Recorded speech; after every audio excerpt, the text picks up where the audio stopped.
Hi everybody. Stick with me to the end of this video.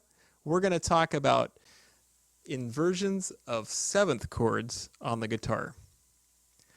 And this is a really useful topic because you can, by being able to choose what inversion you're playing, puts a different note on the top of the chord.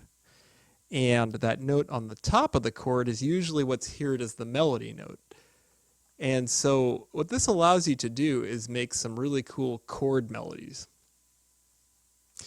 And so that's what we're going to talk about today.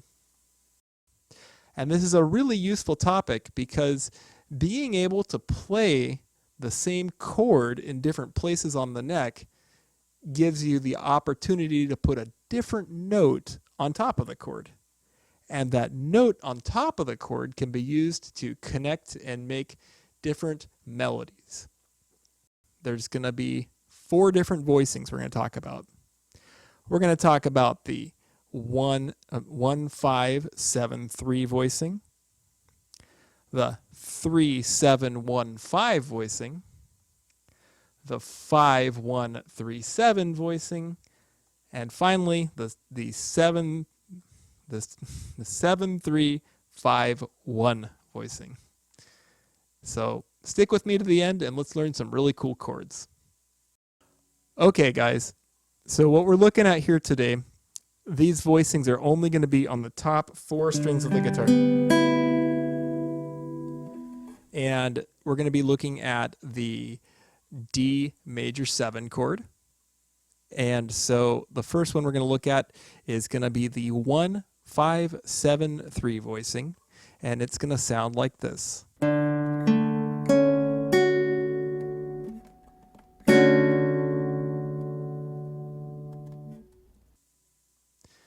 And then if we move up the neck, we're going to move up to here, up on the 3rd fret.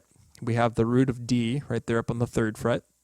And this is going to be probably one of my favorite voicings because it's got this dissonance right in the middle of the chord. And this is going to be the 3-7-1-5 voicing. And it sounds like this.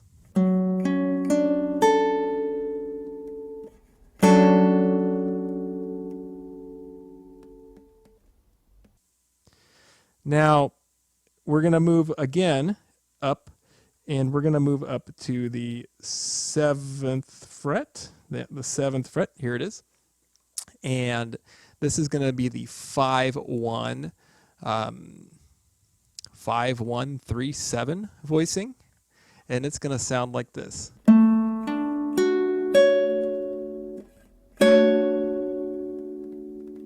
And then we're going to move up one more time because we got to get that 7th in the bass. And so we're going to move all the way up to the 10th fret here. You got the D up here on the 1st string now. And so it's going to sound like this.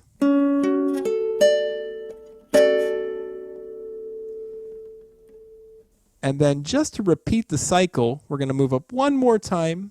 We're going to put that D back in the root up here, up on the 12th fret. And this is going to be the 1-5-7-3 voicing an octave higher.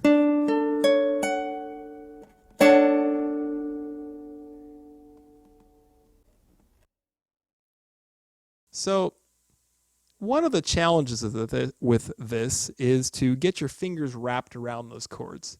So as kind of a nice little exercise to warm ourselves up for that, I would recommend doing something like this. We're going to strum the chords.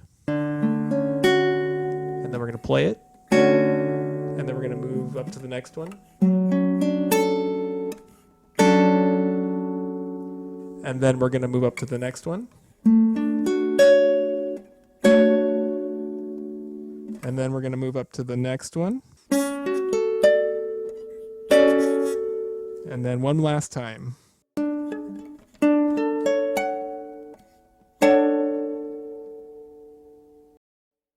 So we put it all together, and it's going to sound like this.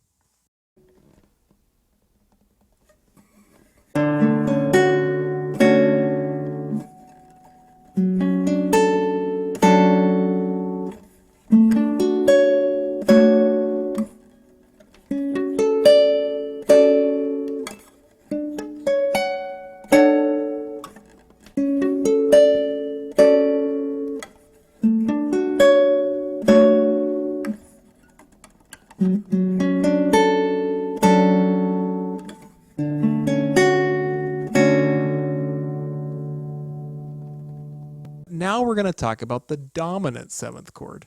And so that's going to be the same thing. We're going to be 1, 5, 7, 3, 3, 7, 5, 1,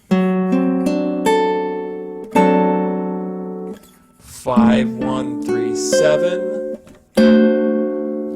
7, 3, 5, 1,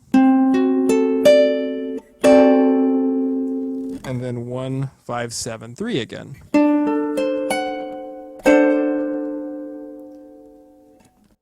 So again, I recommend a way to practice and get these under your fingers is to arpeggiate the chord and then strum the chord.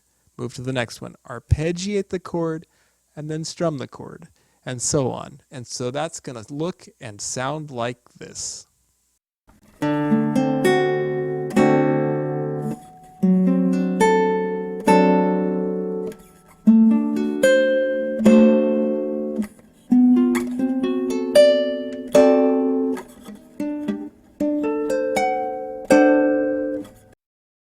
The next inverting 7th chord voicing that I'd like to talk about is going to be the minor 7 chord.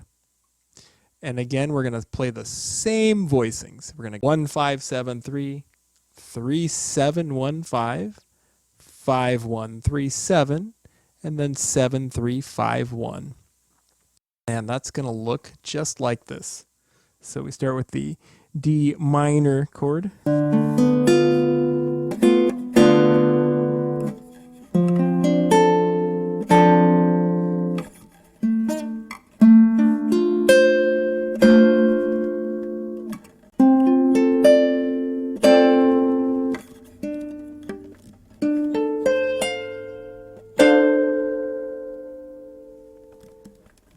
And again, I recommend practicing them to get them under your fingers, doing that same strum, arpeggiate, strum, arpeggiate, strum.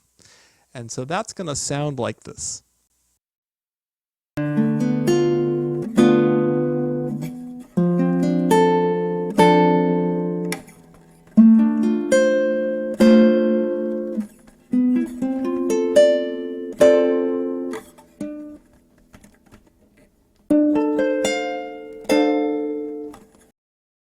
The last set of 7th chord inversions that I'd like to talk about today is going to be the minor 7 flat 5. And that's just a really cool sounding chord.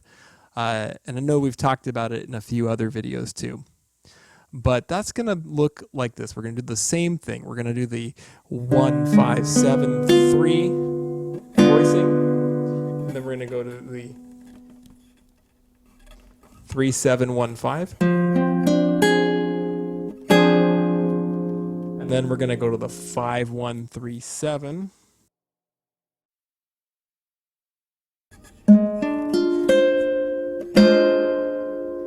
And then the 7, 3, 5, 1.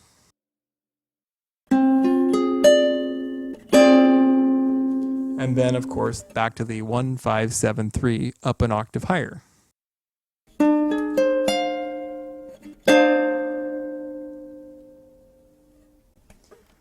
And again, I recommend practicing these with the arpeggiate strum, arpeggiate strum, arpeggiate strum. That way you can get them under your fingers, and in time you'll be able to connect them to build really interesting chord melodies. So that's going to sound like this.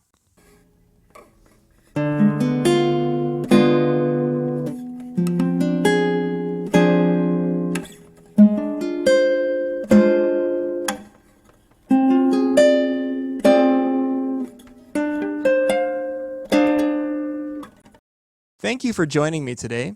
I hope you found that to be interesting and helpful, and let me know how that goes for you. Thank you so much and have a wonderful day.